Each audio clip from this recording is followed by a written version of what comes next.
Good morning, students. How are you today? I hope all of you are very nice, very good, and you are staying at home and safe. So, students, we have started already a topic that is formation of a company, right? हमने last tutorial में discuss किया था कि किस तरह से एक company का फॉर्मेशन होता है, उसकी कितनी स्टेजेस हैं, राइट? अब स्टेजेस के बाद अब हम करेंगे, अगर कंपनी का फॉर्मेशन करना है तो उसके लिए डॉक्यूमेंट्स क्या रिक्वायर्ड।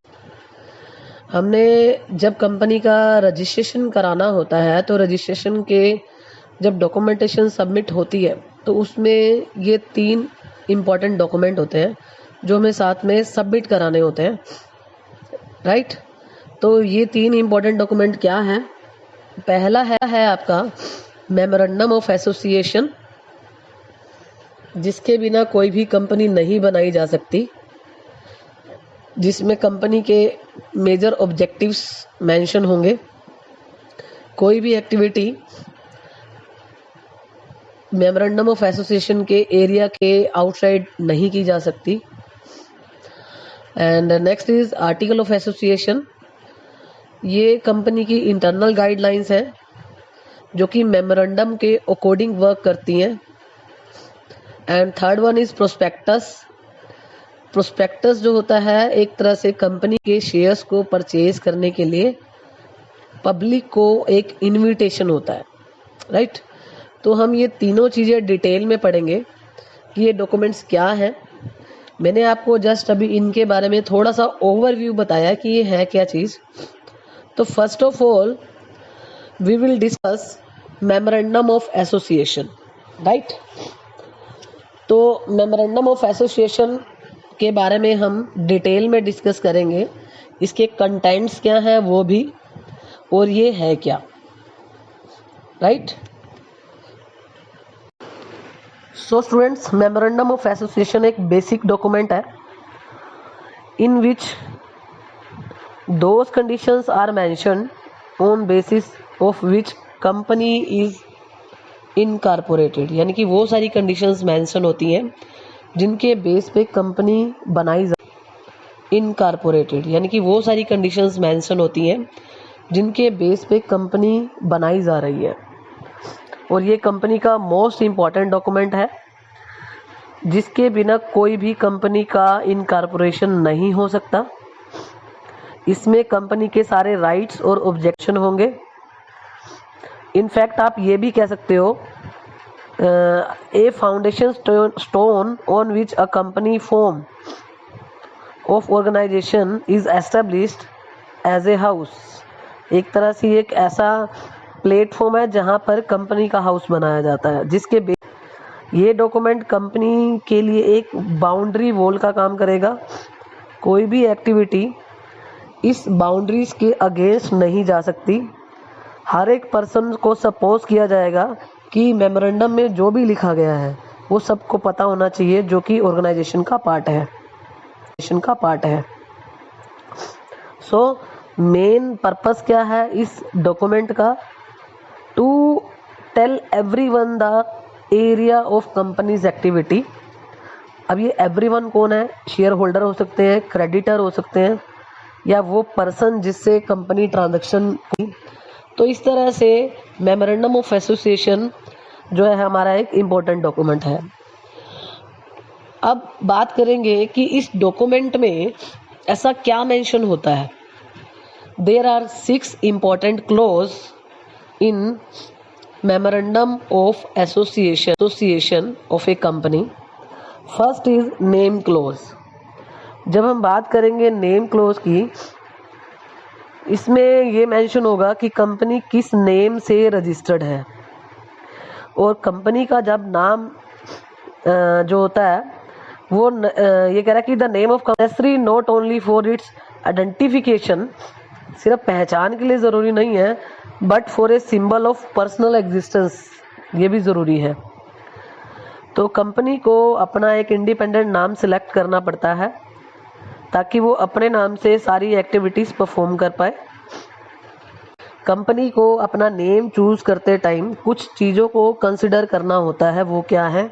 पहला, कोई भी नाम जो हम कंपनी का डिसाइड कर रहे हैं सेंट्रल गवर्नमेंट के अकॉर्डिंग अनडिजायरेबल नहीं होना चाहिए।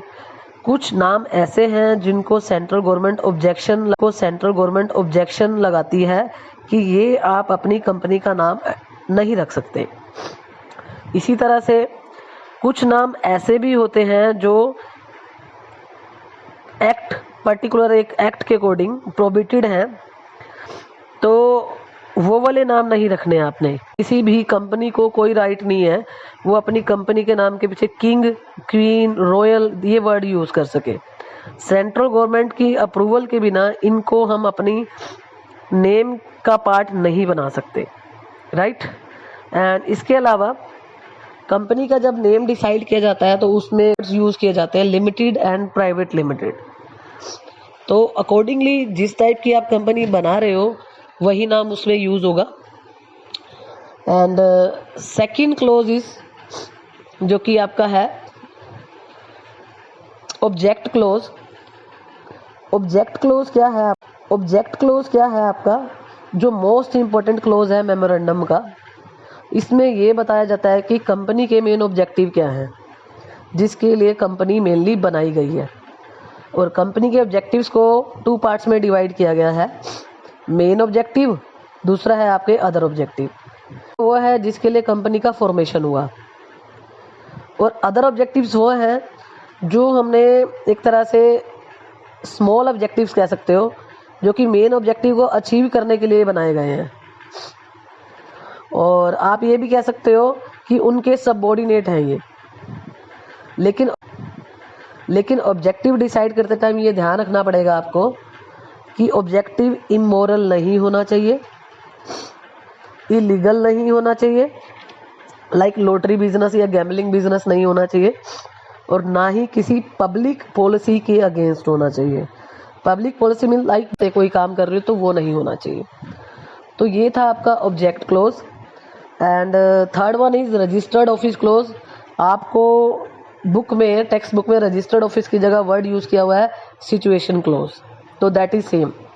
सिचुएशन क्लोज और रजिस्टर्ड ऑफिस क्लोज एक ही बात है।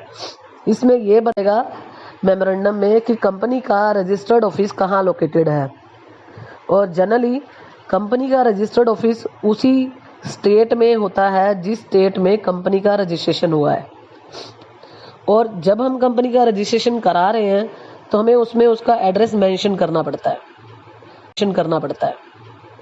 अगर इन केस तब तक रजिस्टर्ड ऑफिस का एड्रेस कंफर्म नहीं है या नहीं बनाया है तो रजिस्ट्रार रजिस्ट्रेशन के बाद भी 30 डेज आपको प्रोवाइड करेगा कि 30 डेज के अंदर भी आप अपने रजिस्टर्ड ऑफिस का लोकेशन फाइनल करके हमें सबमिट करा सकते हो।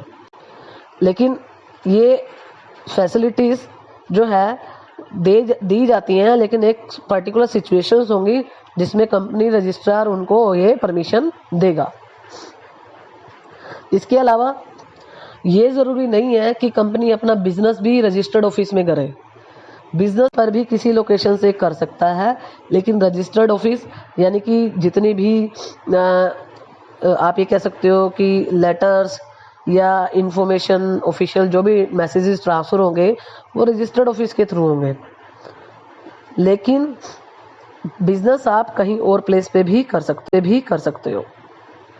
इसके बाद हमारी थर्ड के बाद फोर्थ क्लोज है हमारी लायबिलिटी क्लोज।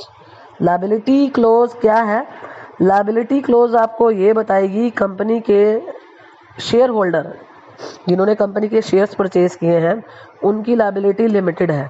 कंपनी के केस में कंपनी के शेयर होल्डर ने जो शेयर्स खरीदे होते हैं उतनी अमाउंट तक ही वो कंपनी के लिए लायबल होते हैं। अगर किसी शेयर होल्डर ने अभी तक पूरा पैसा नहीं दिया तो कंपनी को सिर्फ उतना ही पैसा उनसे मांगने का राइट है। उसके बाद उनसे कंपनी पैसा नहीं मांग सकती, चाहे कंपनी को जितने भी मर्जी लॉसेस हो। इसके अलावा ऐसा भी हो सकता है कंपनी जो है इन केस कंपनी जो है लिमिटेड बाय गारंटी है तो यहाँ पे लिमिटेड लायबिलिटी का मीनिंग जो हो जाएगा गारंटी दी है, क्योंकि नॉर्मल केस में आपकी रिस्पॉन्सिबिलिटी उतनी है, लायबिलिटी उतनी है जितने शेयर्स खरीदे हैं उसके परचेज प्राइस के इक्वल। लेकिन अगर किसी शेयर होल्डर ने कोई गारंटी दी है तो गारंटी के अमाउंट तक वो लायबल होगा अगर कंपनी वाइंड अप यानी कि बंद हो जाती है और कोई लॉसेस होते हैं, राइट। तो ये था इसका लायबिलिटी क्लोज। इसके बाद हमारा जो नेक्स्ट क्लोज है that is capital close. In case of company की जो कैपिटल होती है वो होती है शेयर कैपिटल, और कंपनी को मेमोरेंडम में मेंशन करनी पड़ती है कि उसकी ऑथराइज कैपिटल कितनी होगी। इस कैपिटल कितनी होगी, ऑथराइज यानी कि कंपनी की मैक्सिमम कैपिटल कितनी होगी। इसके अलावा कंपनी कितने शेयर्स इशू करेगी, कितने रुपए वाले शेयर इशू करेगी, और उनकी डिटेल फर्दर मेंशन करनी पड़ेगी। शेयर्स कितने टाइप के होंगे, या फिर कंपनी अगर शेयर डिवीज़न कर रही कोरोस्पोंडेंस करेगी तो वो किस तरीके से करेगी। कंपनी जो है ये सारा कुछ अपने मेमोरेंडम में मेंशन करेगी। इसके अलावा एक कंपनी जो है अपने लाइफ टाइम में कभी भी ऑथराइज कैपिटल से ज़्यादा कैपिटल इशू नहीं कर सकती कि मेमोरेंडम में अल्टरेशन ना किया जाए। और हर एक पर्सन जो कि मेमोरेंडम ऑफ एसोसिएशन पे साइन करता है, जो कि कंपनी का डायरेक्टर माना जाता है, उसे कम से कम कंपनी का एक शेयर खरीदना पड़ता है। So this is your capital close. After that association and subscription close. ये आपकी लास्ट क्लोज है जो कि मेमोरेंडम ऑफ एसोसिएशन की क्लोज है, और इस पर वो पर्सन साइन करेंगे, एन एसोसिएशन ऑफ पर्सन जो सारे ग्रुप के लोग होंगे। मेमोरेंडम ऑफ एसोसिएशन में साइन करने वाले लोग ये अपनी इंटेंशन बता रहे हैं इसमें कि हमने जो भी इस डॉक्यूमेंट में लिखा है उसको अच्छे से पढ़ लिया है और अंडरस्टैंड कर लिया है अकॉर्डिंग टू लॉ। हम इस एग्रीमेंट करने के लिए रेडी हैं। We are even agree to take the number of shares in the capital of company. तो ये सारे वर्ड्स उसमें रिटर्न होंगे जिसपे वो सारे साइन करते हैं। तो after this clause name, address and occupation of signing persons and number of share taken by them are stated. जो लोग उस पर साइन कर रहे हैं उन सब के आपको नंबर ऑफ शेयर्स भी मेंशन करने पड़ेंगे। और लास्ट में विटनेस जो होते हैं, जो उनके भी साइन किए जाते हैं जिनके सामने उन लोगों ने साइन किए हैं, यानी कि विटनेस के साथ सामने वो सारे पर्सन्स जो एसोसिएशन के मेंबर्स होंगे। So student, these are the 6 clauses in your syllabus. Now students, now next topic is article of association. Article of association एक सेकेंड इंपॉर्टेंट डॉक्यूमेंट है जो कंपनी के प्रमोटर्स बनाते हैं कंपनी की इनकॉर्पोरेशन करने के लिए। Article of association memorandum of association के अकॉर्डिंग बनाया जाता है, और एक तरह से ये उसका एक हेल्पिंग डॉक्यूमेंट है। Article of association internal rules हैं, गाइडलाइंस हैं कंपनी के लिए, और ये रूल्स रेगुलेशंस जो होंगे ऑल ओवर उन ऑब्जेक्टिव्स को अचीव करने के लिए बनाए जाते हैं मेमोरेंडम ऑफ एसोसिएशन में मेंशन होते हैं। तो memorandum of association of a company all over article के लिए एक एरिया फिक्स कर देता है कि इसी एरिया के अंडर रहकर ही उसने काम करना है। ये जो आर्टिकल में इंटरनल रूल्स रेगुलेशंस हैं एक तरह से आपको क्या बता रहे हैं, what will be the rights of various parties, like officers के क्या राइट हैं, शेयर होल्डर्स के, डिबेंचर होल्डर्स के। और आर्टिकल ऑफ एसोसिएशन को आप कभी सिचुएशन के अकॉर्डिंग चेंज करना चाहें तो चेंजेस कर सकते हैं। इसके लिए आपको सेंट्रल गवर्नमेंट की परमिशन लेनी नहीं पड़ती, राइट। एंड लेकिन मेमोरेंडम में ऐसा पॉसिबल नहीं है। विदाउट परमिशन ऑफ गवर्नमेंट हम उसको चेंजेस नहीं कर सकते। तो एसोसिएशन में अगर मैं ये कहूँ कंपनी के अगर इंटरनल मैनेजमेंट के लिए सारी चीज़ें दी हुई हैं, तो इसमें कंटेंट्स क्या होंगे और आर्टिकल जो होता है एसोसिएशन, आर्टिकल ऑफ एसोसिएशन, हर एक कंपनी का अलग होता है। जनरली आप ये कह सकते हो जो कंपनीज ये नहीं बनाती तो उस एब्सेंस में टेबल एफ है जो कि कंपनी एक्ट ने दी है, वो भी हम फॉलो कर सकते हैं, जिसमें वेरियस रेगुलेशंस गिवन है ऑलरेडी। तो जनरली कंपनी के आर्टिकल ऑफ एसोसिएशन में मेंशन क्या होता है? सबसे पहला, adoption of preliminary contracts. Secondly, number and value of shares.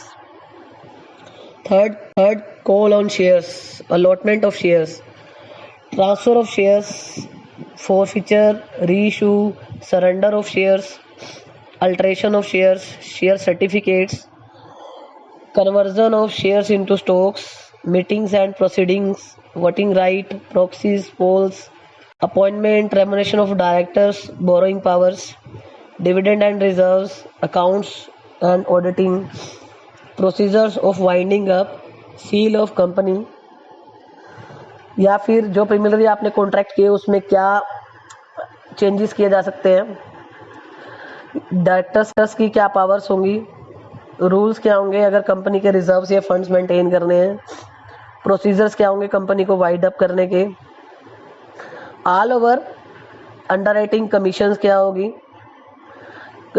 या फिर कमीशन या ब्रोकरेज शेयर्स या डिबेंचर्स पे कितनी होगी, कॉमन सील अगर कंपनी की यूज़ कर रहे हैं तो उसके लिए क्या रूल्स हैं, कंपनी के रूल्स प्रपोजल्स के रिगार्डिंग क्या हैं, कंपनी ने लोन लेना है तो उसके रिगार्डिंग क्या लिमिट्स हैं, क्या पावर्स हैं। तो ये सारे इसके एलिमेंट्स हैं। These are the internal guidelines, internal rules जो कि कंपनी को यूज़ करने पड़ेंगे फ्यूचर में, तो वो पहले से डिसाइड करके ही इसमें मेंशन करते जाते हैं, ताकि किसी भी एम्प्लॉय के लिए, किसी सबऑर्डिनेट के लिए कोई भी माइंड में डाउट ना हो कि उसने क्या किस सिचुएशन में करना है। तो जिससे रिलेटेड जो भी टास्क होगा वो सारा कुछ उसमें मेंशन कर दिया जाता है, ताकि फ्यूचर में सारी सिचुएशन जो है एक मैनेजेबल कंडीशन में रहे। उनको पहले से प्री डिफाइंड हो जाता है कि उन्होंने किस सिचुएशन में क्या करना है, right. So these are the contents of article of association. और ये जो सारे कंटेंट्स हैं वो सिचुएशंस के अकॉर्डिंग चेंजेबल हैं, फिक्स नहीं है। इसके बाद हम जो नेक्स्ट टॉपिक करेंगे, अभी तक हमने आर्टिकल ऑफ एसोसिएशन किया और मेमोरेंडम ऑफ एसोसिएशन किया। अब हम ये डिस्कस करेंगे basically. So students, let's do the difference between memorandum and article, right. तो सबसे पहले बात करते हैं डिफरेंस बेसिस पे। पहला डिफरेंस क्या दिया हुआ है? Objective, right.